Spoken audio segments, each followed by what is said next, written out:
sejam bem-vindos. Esse é o Rio Pode Mais, o videocast da FEComércio RJ, que hoje recebe a presidente do Sindiversões, Elaine Brito, presidente do Sindicato das Casas de Diversão do Estado do Rio de Janeiro, também diretora da FEComércio RJ. Seja bem-vinda, Elaine. Muito obrigada, Mariana. Obrigada pelo convite. Vai ser um prazer estar aqui com vocês. O prazer é nosso para mergulhar nesse universo tão particular, tão diferente. Primeiro, eu queria entender um pouco mais, eu e quem está do outro lado também, do Sindiversões. Fala um pouquinho para a gente o que ele abriga e um pouco da história. A gente estava conversando aqui nos bastidores. Ele foi fundado em 1942? Isso. Nossa, super antigo. É um sindicato antigo, né? A diversão faz parte da vida das pessoas. Então, ele foi criado em 1942, com sede no centro da cidade do Rio de Janeiro, e a sede continua sendo no mesmo local. A gente não mudou, na Rua México 41, para quem precisar, estamos lá todos os dias, de segunda a sexta. É um sindicato que abrange os parques de diversões, as casas de festas infantis, casas de festas de adulto, os parques indoor de shopping, quando a gente tinha bingo, os bingos. A gente abrange também feiras culturais, tá? Também abrange, também né, essas empresas que fazem eventos com música, né? Danceterias, boates, também fazem parte, né? Jogos de bilhar, onde tinha antigamente, né? Muito antigamente tinha o hábito, né, de jogar sinuca, jogar bilhar. Então, também era... Houve uma época que esse... na década de 40, 50, né? Isso foi absorvido pelo sindicato, né? Então, é um sindicato antigo que tem muitas particularidades, né? É um sindicato que, como abrange o estado do Rio de Janeiro, então a gente abrange a cidade do Rio de Janeiro e as cidades ao redor, né, as cidades satélites, ele precisa de ter individualidades. E é isso que a gente busca num trabalho diário para estar disponível para os empresários do ramo. Perfeito.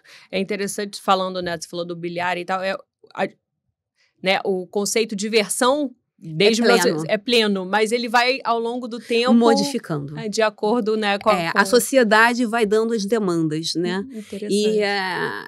E tem as demandas sociais também, né? Como a pandemia. Então, a gente foi pego no momento... Você estava no sindicato? Então, eu estou como presidente, vai fazer 5 anos, né? Estamos em 2025, você começou em 2020, o ano... Exatamente. Eu comecei em janeiro de 2020. Nossa. E aí, quando foi em março, 16 de março, emblemático da minha vida, começamos a pandemia e fomos os primeiros a estarmos fechados. E veio toda a pandemia e fomos os últimos a voltar a trabalhar. E dentro desse processo todo, que foi um processo intenso, com muita ajuda da FEComércio, do jurídico da FEComércio, nós fizemos todas as negociações que a gente nunca imaginou fazer, porque era negociação com o Sindicato dos Empregados, o Sindicato dos Empresários, né, o patronal, e os clientes, né, as pessoas que tinham comprado seus ingressos, pago suas festas, querendo que as coisas acontecessem, mas o mundo não permitia, né? E dentro de todas essas individualidades, né? Mas estamos numa luta que é uma luta diária e estamos... Imagina o tamanho do desafio, né, que foi naquela época. E até porque a gente estava falando um pouco fora do ar, uma coisa é você comprar um produto, você pagar por um casamento, por um batizado, é algo difícil... Exatamente. Foi um desafio tanto. Porque é serviço, né? E aí que acontece? Uma coisa é ter um serviço individual, onde você conseguia usar todo aquele aparato de distanciamento, né? Então, você conseguia fazer... Quando começaram, né, voltaram, você podia botar filas distantes, botar as cadeiras separadas, botar máscara. Isso tudo você estava dentro, liderando ali essa... Isso. Aí o que acontece? Como o nosso setor podia? Metade de bilheteria, metade de pessoas. Só que para o empresário abrir, ele tem um fluxo dele. Às vezes não valia a pena. Não valia a pena. Não valia a pena, porque ele ia quebrar de vez. Então, ele tinha que ficar resiliente ali e esperar um momento que ele poderia. E alguns ligavam pra gente e falavam assim, eu vou arriscar. Eu falava, olha, é seu risco. Eu, como presidente do sindicato, eu vou falar para você que você não pode fazer isso. Mas eu, como brasileira, eu entendo você e eu acho que eu também, de repente, arriscaria. Mas você tem que botar na balança se vale a pena arriscar. Mas eu, juridicamente falando, eu não posso te chancelar nisso, porque eu não tenho como depois te ajudar na resolução. Porque regras são regras. É claro. Mas como sobrevivente, eu entendo entendeu? Que você precisa sobreviver, porque não é só você empresa para sobreviver. É todo o entorno que existe, toda a cadeia que existe. Quando você tem um e-commerce, você vende por e-commerce, entrega, faz um frete. Mas quando você tem serviço, e normalmente o serviço abrange muitas pessoas, um evento, uma festa, né? Um shopping, né? Os parques do shopping, você não pode. Ou você abre a porta de forma correta, ou você não abre a porta.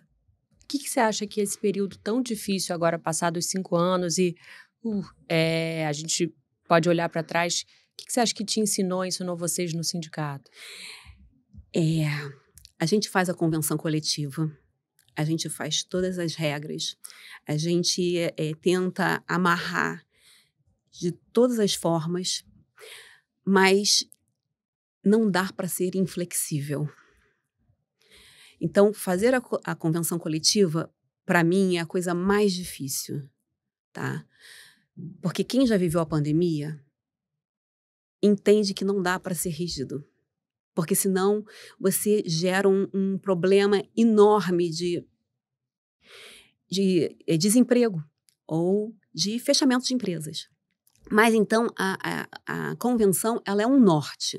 A convenção, só para quem está assistindo a gente não está íntimo, quer saber um pouco mais, ela dá os parâmetros, né? Ela dá o piso. Ela dá o piso salarial, ela dá as regras, no caso de comissão, de hora extra, de sábado, de domingo, de carga horária. A carga horária não necessariamente vai ser 40 horas, 44 horas, ela é flexível, de 24 horas. É um mercado muito particular, né?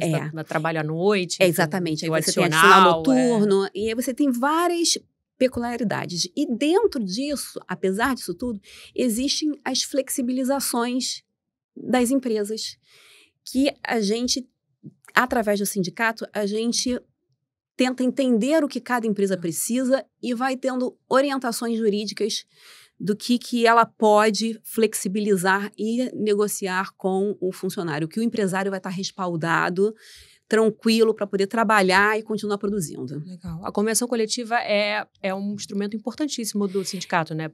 No meu, sim. Eu falo meu, né? Mas não é meu, que eu não sou dona de nada, né? Mas o sindicato que eu estou representando e que eu tenho muito orgulho de estar nele, porque eu acho que ele é o início de muitas pessoas que começam a trabalhar e que ainda não têm, às vezes, uma formação plena de curso técnico ou que tem algum conhecimento educacional muito avançado, mas é um setor que abrange garçons, que vai abranger entretenimento de crianças, né? Animadores, né? Aí que vai ter a parte de alimentação, de bebida, de eletrônicos, né? Os brinquedos, né? De flores. Então, ele é muito robusto. Até músico, eventualmente, músico que entra. Então, a gente vai administrando isso tudo. Então, o que acontece? A convenção coletiva é a alma do sindicato. Eu acho que é o fundamento, é o pilar básico. A convenção coletiva, ela é anual. A do sindicato, ela vence no dia 31 de março. Então, ela venceu no dia 31 de março. E agora a gente está no processo de negociação, que é um processo denso, é um processo cansativo. O sindicato patronal, ele quer botar tudo nas costas do empresário. E o empresário tem que ter as costas largas, né? E o empresário é o que movimenta esse país, entendeu? E a gente precisa ter um muro de arrimo nisso.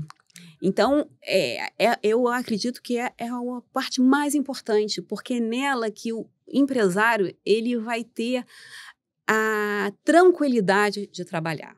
É uma convenção? É uma convenção para a cidade e lá nós fazemos mais 2 convenções para as outras partes de outras cidades do estado do Rio de Janeiro. Para a região de São Gonçalo, Macaé, Cabo Frio, região dos Lagos.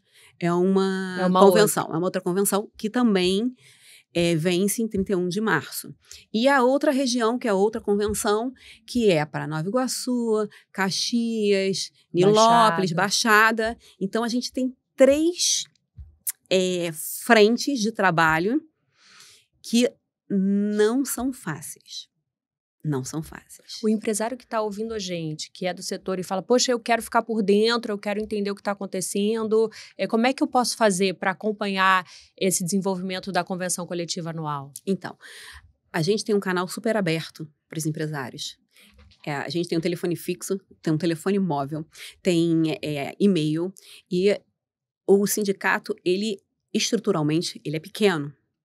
Mas existem 2 funcionários, eu e mais a diretoria, que a gente está ali presente de segunda a sexta. Você vai mesmo?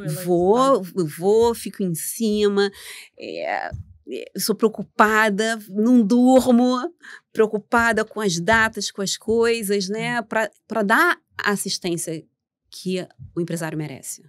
Então, é só entrar em contato, a gente disponibiliza a convenção coletiva para qualquer empresário, ele sendo sindicalizado ou não. Antigamente, a gente não fazia isso. A gente fazia contrapartida para ele vir para o sindicato. Mas depois que houve essas mudanças sindicais, eu acho que o sindicato ele tem que estar aberto para o empresário, para ele poder ter pertencimento. Ver o valor dali. Ver o valor. Então, eu disponibilizo para quem quiser. É um trabalho hercúleo. Mas eu quero que ele se sinta à vontade de vir. Porque é só assim que a gente vai fortalecer. Eu preciso que o empresário venha, entendeu? Que faça parte, que lute, né? Que a gente faça um conglomerado. É o sindicato que faz a convenção coletiva. Que vai nortear a atividade. Não vai ser uma associação, não vai ser o seu jurídico pessoal, não vai ser... Não é. Existem muitas associações, ótimo, maravilhoso, mas é o sindicato que tem a força jurídica para isso. Perfeito. Entendeu? Então, eu quero que vocês venham. É para isso, é para ser usado.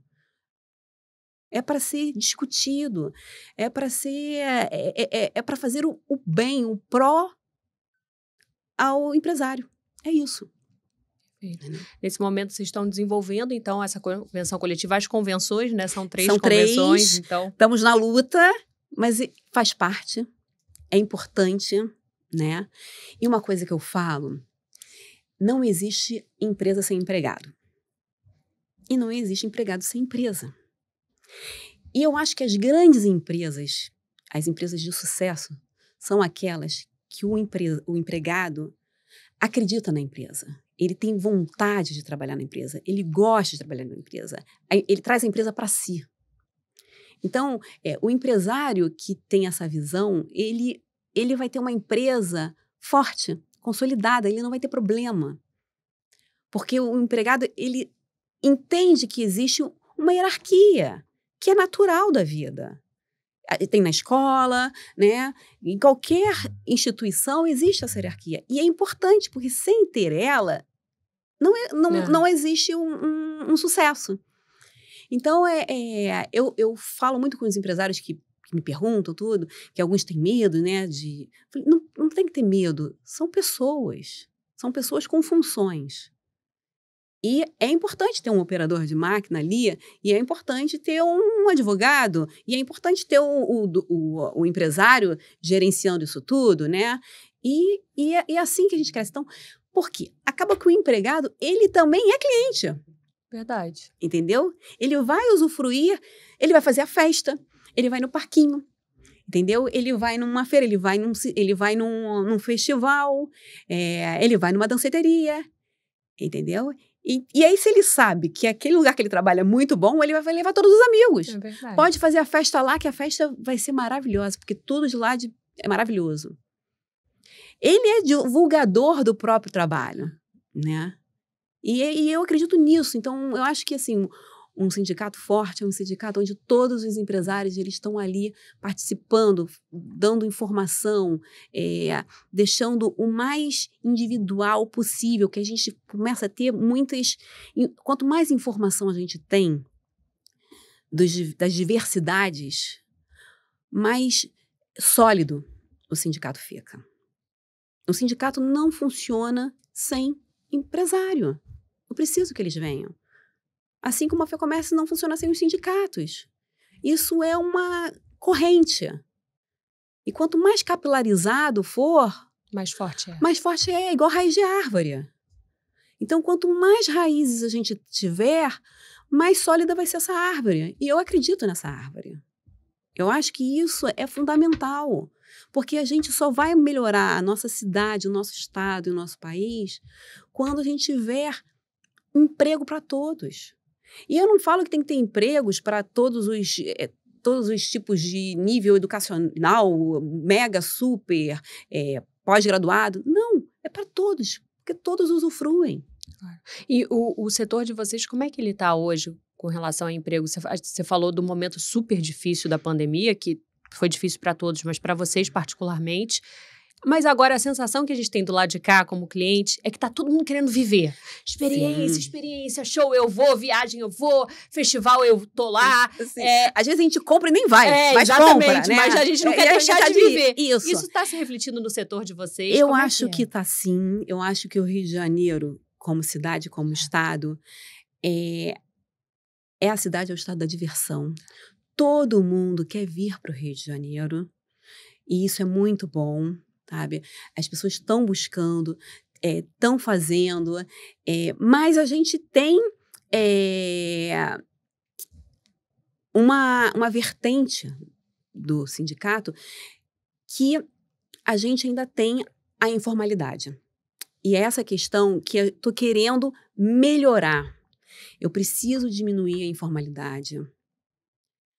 Para ter força, justamente, né? Para ter poder de fala e reivindicar. Muitos empresários não buscam, às vezes, o sindicato de forma plena, porque eles ainda estão nessa informalidade. Eles ainda não conseguiram sair da informalidade. Mas isso é comum, tá? No Brasil. O empresário, ele começa informal, conforme ele vai ganhando corpo, ele migra, tá, para a formalidade. Ele tende a fazer isso. Alguns não fazem. E aí não cabe a mim determinar como cada um trabalha, tá? Mas a tendência como um todo, de todos os setores, sim, é começar um pouco informal para começar a entender. E aí, conforme vai ganhando corpo, migra para a formalidade. Eu quero que todos sejam formais, né? Para a gente é isso. É importante recolher imposto. Porque o imposto tem que voltar para a gente, para as outras coisas, para a estrutura do país. Então, assim, a formalidade é muito importante que ela aconteça. Mas, para isso, a gente precisa ter algumas contrapartidas. Aí é uma questão já estrutural do país, né? Que é difícil. Ser empresário não é fácil. Uma luta árdua, né? Não é para amador, tá? É importante ele ter muita consciência de responsabilidade civil, jurídica, trabalhista, econômica, porque o empresário, ele alimenta muitas famílias. A partir do momento que você dá muito emprego, você está dando emprego para famílias. Então, não é fácil ser empresário, mas é fundamental. Um país só cresce se tiver empresa. Qual que tem sido o papel da FEComércio nesse trabalho do sindicato? A FEComércio é fantástica. Acho que é mais que fantástica. Porque ela não faz só para os sindicatos. A FEComércio, junto com o Sistema S, SESC, SENAC, IFES, ela está fazendo um divisor de águas na sociedade carioca e do estado do Rio de Janeiro. Porque ela está engajada em todas as políticas que deveriam ser públicas. E a FEComércio, junto com o Sistema S, ela está fazendo, assim, não só o papel como federação de sindicatos, mas como um papel social para a sociedade como um todo. Então, eu posso falar pelo meu sindicato, eu tenho todo o suporte que eu preciso aqui, nessa casa. E eu sou sempre bem recebida. Todas as informações que eu tenho dúvida, o corpo da FEComércio disseca os problemas comigo. Né? A gente não só trata, a gente disseca o problema até que ele não exista mais possibilidade. Ou seja, todos os remédios, todos os tratamentos eu consigo aqui. Então, eu sou imensamente grata ao presidente Florencio, sabe?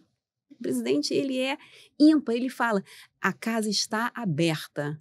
E eu replico isso, o sindicato está aberto.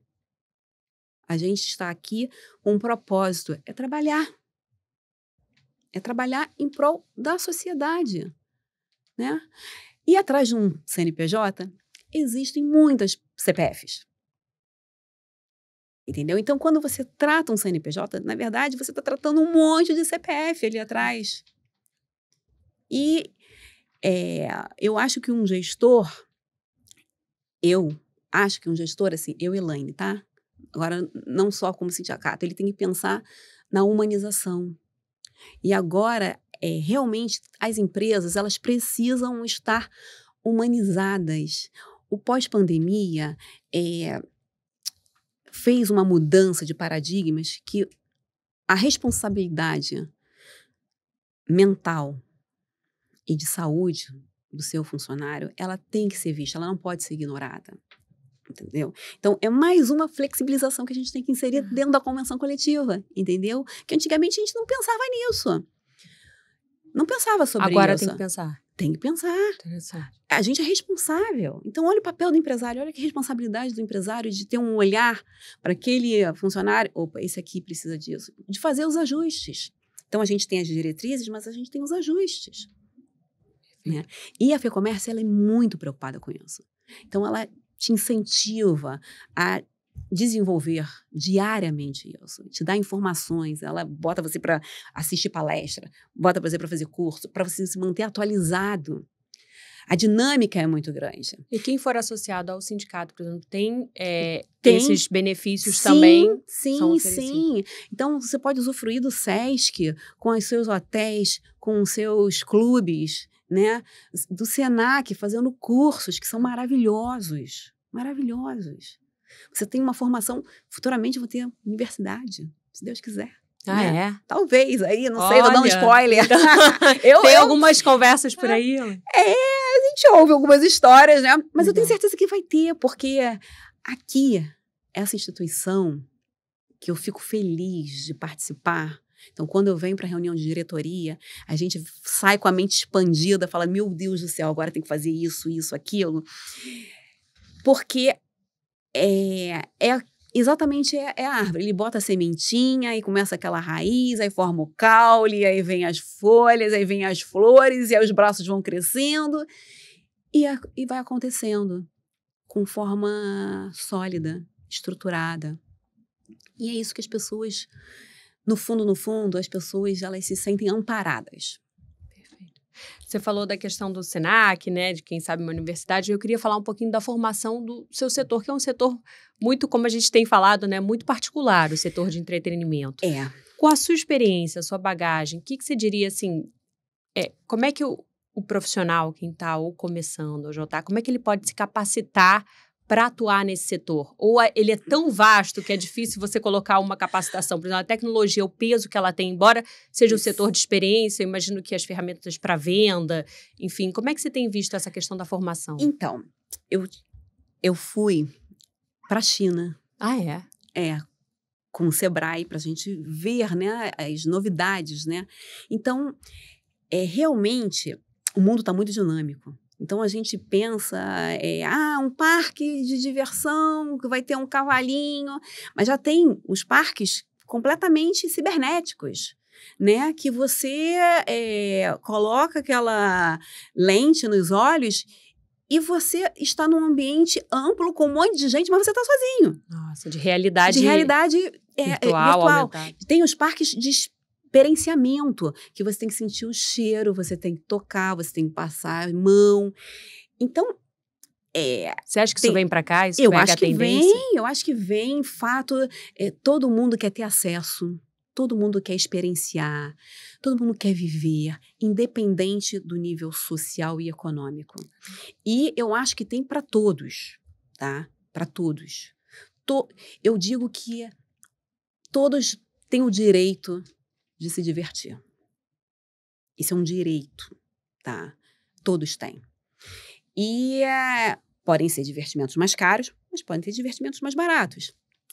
E aí o brasileiro, ele é tão formidável que ele faz as adaptações. Então, ele vai fazer a experiência dentro das expectativas. E os gringos vêm para cá, às vezes, querer experienciar coisas que a gente fala, não dá. Mas o cara quer ir lá na favela e fazer uma experiência lá e vivenciar uma boate lá, uma danceteria lá, ou ficar só vendo o visual. Então, eu acho que a gente tem muitas opções, mas tem que ter um olhar. E o olhar, muitas vezes, não é dado, não tem métrica de um curso, não tem métrica de uma faculdade. O olhar, você nasce com esse olhar. Eu acho. Lógico que depois você vai desenvolvendo, né? Como tudo. Mas existe uma habilidade nata. Não é qualquer um que vai fazer festa dentro do seu grupo de amigos. É aquele que você fala assim, pô, aquele é o festeiro. Tudo que ele faz é legal. É verdade. Né? Não é, porque, ok, é isso mesmo. Pra você foi assim também, desde... Eu sempre fui festeira. A casa da minha mãe era palco de festa desde sempre. Eu nunca tive um aniversário sem festa. E nunca. Você organizava? Sim. Pra você ter ideia, na minha faculdade, todas as festas da minha turma da faculdade aconteciam dentro da casa da minha mãe. Então, a gente fazia festa junina, churrasco, queijos e vinhos, boate, carnaval. A gente fazia vários eventos. E eu cobrava. Porque eu tinha que organizar. Então, eu cobrava. É tanto por pessoa. E eu andava com uma pochete, porque tinha os que pagavam na hora e tinha os que pagavam antes. E meu pai era o meu patrocinador. Era patrocinador. Era. E sempre foi assim. E até hoje, eu sou assim. Eu tenho, na minha garagem, um guarda-volume de todos os itens que você possa imaginar. Para qualquer tipo de evento que eu queira fazer. Entendeu? E eu gosto. Então, é assim, você sabe, aquele tem um olhar de festa. Então, ele vai buscar, ele vai na China, ele vai nos Estados Unidos, ele vai na comunidade, ele vai no Saara, ele vai montar o evento. E aí, as informações, e para quem quer, a informação chega. Quando você quer alguma coisa, você busca informação. Então, você fala assim, naquele curso do Senac, que ele tem uma específico para isso. Ou eu não posso ir, vou mandar, essa minha funcionária aqui é boa nisso, vou mandar ela fazer esse curso. Aquele evento ali, eu captei aquilo, vou ver quem é o fornecedor e vou montar. Então, o mais importante é você ter o olhar. E quanto mais cedo, melhor, né? Então, eu quero que os empresários comecem desde cedo. Eu acredito em empresa. Eu acredito em CLT. Eu acredito. Mas eu acredito que empresário é fundamental. Ele é o cabeça do negócio. Ele é o criativo. E aí, a gente vai fazendo, ao longo da vida, acumulando informações. Né? Quanto mais informação, melhor. É um grande computador. O cérebro é um grande computador. E aí, quando a gente encontra parceiros que estão na mesma disposição, aí é maravilhoso. Né? Aí vira um mega evento. Como é que você imagina nesse sentido futuro nosso aqui, estado do Rio de Janeiro? Você falou, o Rio é a cidade de entretenimento, a gente tem tido projeção cada vez mais com esse mote. Exatamente. A gente está agora, assim, com o governo estadual, com o governo municipal, né? E o federal, que estão percebendo isso, né? Rio de Janeiro é cidade maravilhosa. É isso. Mas também é o purgatório do caos. Então, o que eu acho, assim, quando você tem beleza natural, você já tem 80% do caminho andado. E a gente não tem um item de beleza natural. A gente tem praia, a gente tem floresta, a gente tem montanha. E a gente não tem um tipo de praia, né? A gente tem de areia fina, de pedra, de ilhas, né? A gente tem... E numa distância, assim, de 2 horas. A gente tem cachoeira dentro da cidade. Então, a gente tem as praças, né? O que eu acho, assim, que a gente precisa, no momento, rever a nossa segurança. Eu acho que eu, Elaine, penso que o mais importante neste momento, porque mentes criativas nós temos, empresários nós temos, vontade nós temos, gente para usufruir nós temos. Mas o que a gente não tem ainda com tranquilidade é a segurança. Então, quando a gente conseguir realmente dar a sensação, só em ter a sensação de segurança já vai ser muito diferenciado. Porque algumas pessoas não saem, não fazem, porque tem medo. Porque ouvem nas rádios, nas televisões, né, nos informativos, dramas diários. E ninguém quer ouvir drama. As pessoas querem se divertir. As pessoas... Quando você encontra alguém na rua e ele vai e conta um drama, no dia seguinte tu encontra ele, fala outro drama. No terceiro dia você atravessa a rua. Você fala, ele vai me contar um drama. Eu não, vou porque ele quer fazer coisa e fala coisa divertida. Não é que você não queira encontrar a pessoa, é que você não quer ouvir o drama. Então, quando... A minha sogra falava uma coisa muito certa. Quando uma pessoa fala assim pra você, oi, tudo bem? Oi, tudo bem.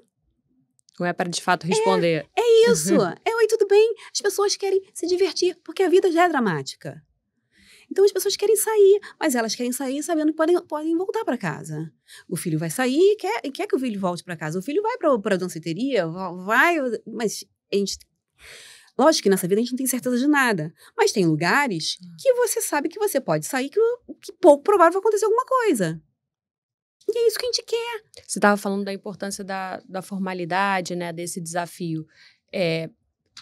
Um negócio, um entretenimento que é formal, também tem, eu imagino que seja mais fácil de pleitear algumas medidas, até um reforço da segurança eventual. Sim. Isso é um e caminho. Quem tem dinheiro paga a segurança privada. Isso acontece. Isso. Sim. Então, quando você tem uma empresa maior, ela paga segurança privada. Então, dentro de um shopping, ela vai ter a segurança do shopping. Uma casa de festas maior, ela vai ter um segurança na porta, um segurança no estacionamento. Entendeu? Uma danceteria maior, uma casa de show, vai ter lá o seu segurança. Entendeu? Mas aí você já tem um custo maior para o empresário. O ideal é que você não tenha que pagar uma... Sim, e principalmente os menores. É claro. Os menores. Porque falar com grande é fácil. Porque o orçamento está folgado. Ter o olhar para o pequeno, que faz a diferença naquele bairro, que faz a diferença naquela cidade, é diferente. Porque ele faz um fluxo de caixa que o cobertura é curto. E aí, ele tem direito. E não é só ele, porque aí ele vai fazer a segurança daquele espaço. A partir do momento que o cliente saiu e foi para outra esquina, já não é mais... Da responsabilidade dele. E aí as pessoas, às vezes o cliente não vai porque sabe, daquela esquina para outra, eu não vou ter segurança, eu não tenho tranquilidade, entendeu? Então, eu fico feliz quando eu vejo uma rua cheia de gente 10 horas da noite, 11 horas da noite, mas são em poucos bairros. Se você for andar pela cidade toda, você não vai ver isso. E eu gostaria de ver. Porque é tão bom sair perto de casa e voltar para casa, é tão bom ir a pé para um eventozinho e voltar. É muito bom. Ruim é você ter que deslocar para um lado e para o outro. Então, assim, quando os eventos são pulverizados, isso é maravilhoso, porque você desenvolve todo o comércio ao redor. Através de entretenimento. E quanto mais entretenimento, melhor. Porque mais pessoas vão estar ali usufruindo. Mas eu não posso botar segurança só numa região da cidade. Todos têm os mesmos direitos. Todos têm os mesmos deveres. Mas também têm os mesmos direitos. E é muito bom. Liberdade não tem preço. Quando nós ficamos confinados, independente da classe social e do dinheiro no bolso, o fato de ficar retido em casa, você ficava inventando coisa. As pessoas compravam online, as pessoas viam 300 mil minisséries, né? Iam para suas piscinas particulares, faziam as suas coisas, as suas diversões, né, em casa. Mas chegou uma hora que você não aguentou mais, porque liberdade não tem preço. E quando você tem liberdade, você usufrui.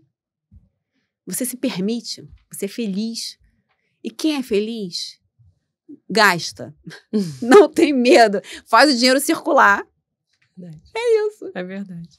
Elaine, a gente está caminhando para o final. Eu queria fazer um bate-bola com você. Pode ser? Pode. Primeiro, eu queria começar na sua área, mas é uma pergunta mais pessoal na sua área, digamos assim. Um espetáculo para você que foi inesquecível. Olha, eu vou falar num espetáculo que eu tinha 11 anos de idade. E a minha família, por parte de pai, é da Penha. E existe o Parque Xangai, que é nosso associado. Ah, é? É. E muitos anos, né? Sim. E eu sempre ia pro Xangai. E aí, quando eu fui, não tinha 11, não, acho que eu tinha 9 anos, assim. Eu tenho 2 irmãos mais velhos. E a minha mãe ficou do lado de fora e a gente entrou no Xangai na conga. E meus irmãos botaram lá na frente e ficaram me segurando. E a conga, a mulher macaca vai se transformando. Eu gritava junto com a conga gritava comigo. Isso, assim, foi assim, um ápice da minha vida de diversão. Porque, a partir dali, eu não tive mais medo de entrar em nada. Eu vou em todas as montanhas russas, eu vou em tudo. E o meu irmão, que é 3 anos mais velho do que eu, e minha irmã, que é 6 anos mais velha do que eu, eles falam assim, você vai aprender hoje o que é diversão. Nossa, foi na base ali do... E foi com Marte. Mulher macaca vai se transformar e você vai ficar aqui. E o primeiro parque que eu fiz questão de levar para os meus filhos... Foi o Xangai? Foi o Xangai. Sério? Eu falei, vocês têm que... Porque eu tenho uma memória afetiva. Entendeu? E o Xangai faz uma diferença danada naquela comunidade, sabe? É verdade. E aí a gente foi nos brinquedos, né? E aí minha irmã estava junto com os filhos, né? Aí falando assim, acho que a gente é muito corajoso, né? Eu falei, corajoso por quê? Porque os nossos amigos levam pra fora, não sei o quê. E a gente veio pra cá. Eu falei, foi. E é isso aqui. A gente tem que valorizar o que temos. A gente fica valorizando dos outros, mas nós temos muitas coisas legais para fazer em diversos bairros. E as pessoas têm que conhecer os outros bairros, porque os outros bairros têm diversão de outra visão, que você fica muito dentro do gueto. Você tem que... Quem quer fazer diversão tem que explorar. Tem que explorar. Legal. É isso. Que aí é a mente criativa.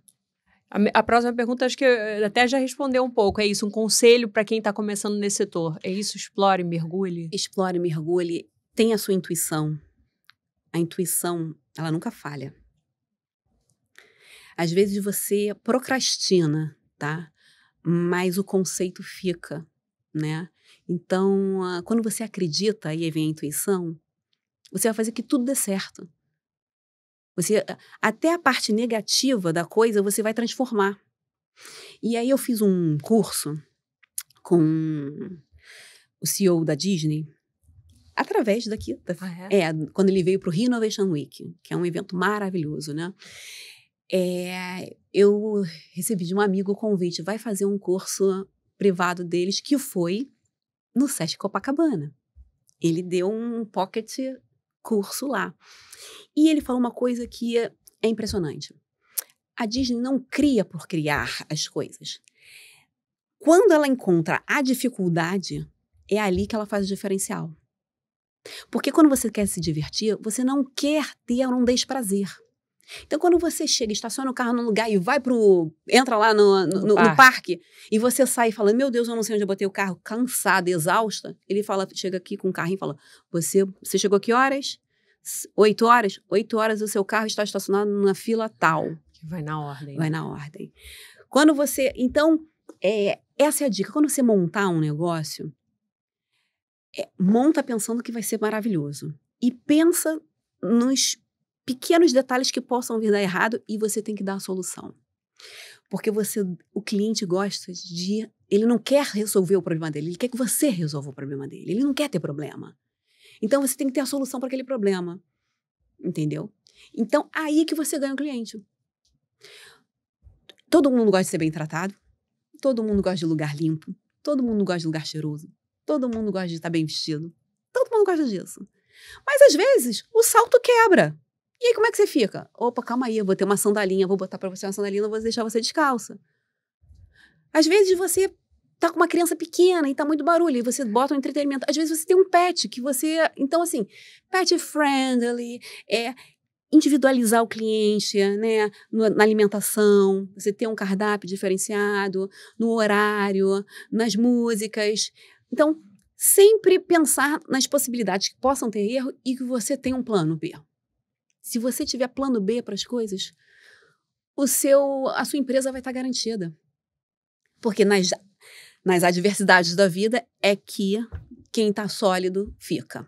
Perfeito. E você sabe muito bem disso. Tem aí um histórico de luta árdua.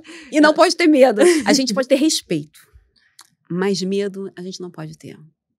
Medo é uma coisa que não pode fazer parte. Não pode paralisar. Não. Você pode ter respeito, cautela, né?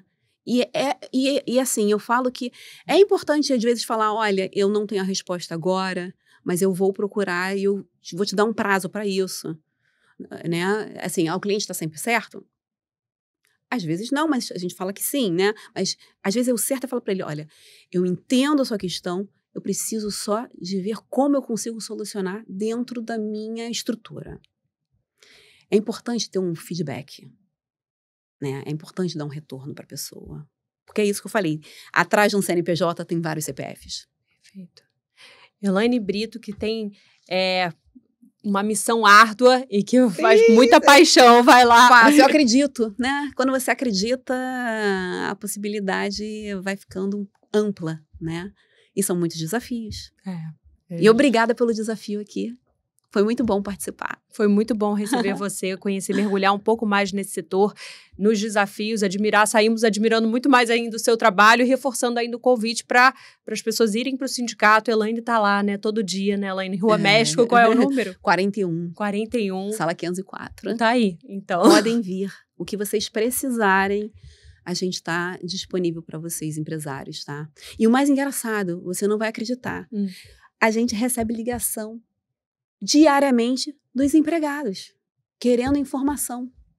Porque a gente também dá orientação para quem a gente não deveria, mas a gente fala, olha só, então, a gente sindicato é outro sindicato, mas eu sei que você está um pouco perdido, mas a gente vai te dar um norte, olha, liga para cá, liga para o sindicato. Isso também? Tem.